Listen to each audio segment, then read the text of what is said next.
Isa sa napakadaling lutuing merienda o kahit na nga pang-agahan, lalong-lalo na kapag malamig ang panahon at sigurado rin na paborito ng mga bata. Nung nakaraan nga ay hindi ganun kaganda yung panahon dito sa amin, makulimlim, malakas ang alon at napakalakas ng hangin. Kaya hindi ako makapunta dito sa bahay ng uncle ko para sana makabisita at makapagkwentuhan kasi nga ang lamig talaga kapag maglalakad ka dito sa tabing dagat. Pero ngayon nga ay nabiyayaan kami ng magandang panahon kaya naisipan kong magluto ng simple at masarap na merienda na pagsasalu-saluhan namin. At sakto nga rin na nandito din yung isa kong pinsan na anak ng uncle ko kasama yung mga anak niya para bumisita. Ito kasing pinsan ko na to ay kalaro ko rin to dati, kababata ko at kumari ko pa nga. Bihirang-bihira lang din kasi kaming magkita nito kaya kapag nandirito siya ay hindi po pwedeng hindi kami magkukwentuhan, magdadaldalan at magchichismisan. Pagkatapos ko ang magayat itong mga kailangan ko para sa lulutuin kong merienda ay nagsimula na nga akong mag-asikaso. So eto namang lulutuin kong sopas, napakadali lang nito. Kaya kahit tignan nyo nga lang yan at hindi ko na i-explain kung paano ko ba yan niluluto o ginagawa ay alam kong kayang-kaya nyo yung gawin at saka hindi naman ako expert. Ako naman ay nagdudunong-dunungan lang para nga may mai-content. Charing.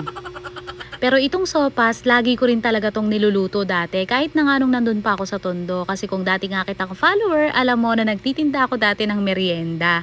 At etong sopas yung isa sa mga hindi nawawala sa mga niluluto ko.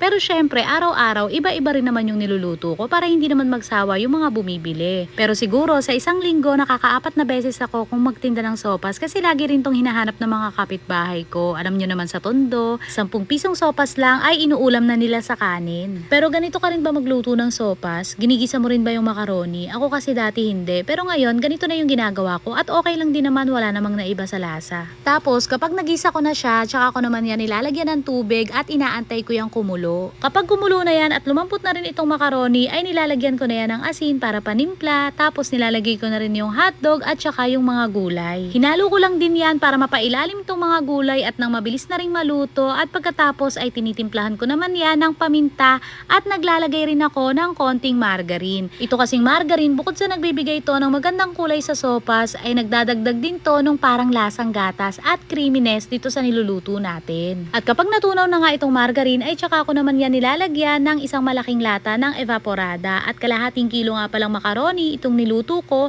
at saktong-sakto lang tong isang malaking evap para dito. Hinalo ko nga lang yan at tsaka ko naman tinimplahan ng mga pampalasang sangkap. At syempre, titikman ko na nga yan kung okay na ba para sa akin yung pinakalasa.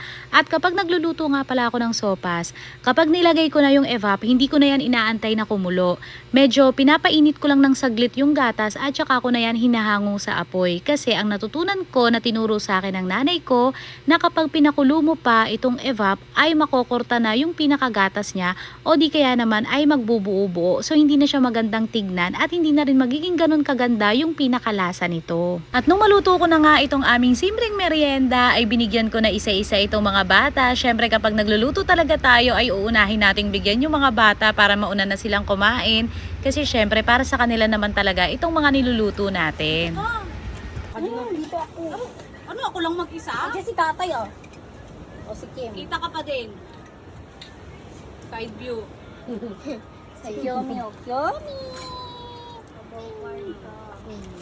Napakasarap talagang magmerienda, magpahinga at magbanding-banding kapag meron kang ganitong pinagpapahingahan na nasa tabi lang ng dagat. Kasi bukod nga sa libre na yung view mo, ay para ka rin talagang araw-araw na nag-a-outing. At ang masarap pa nga dito ay kung dito ka mag-aalmusal at dito ka manananghalian, tapos diretso kang maliligo sa dagat. Ay, napakasarap talaga. At yung mga ganitong bagay talaga yung hindi ko maipagpapalit yata sa kahit na ano. Kasi ito talaga yung totoong kahulugan ng simple, tahimik at masaya. At nakakatuwa nga rin na kahit nga etong apo ko ay nahabol-habol talaga tong niluto kong sopas at gustong-gusto niya nga.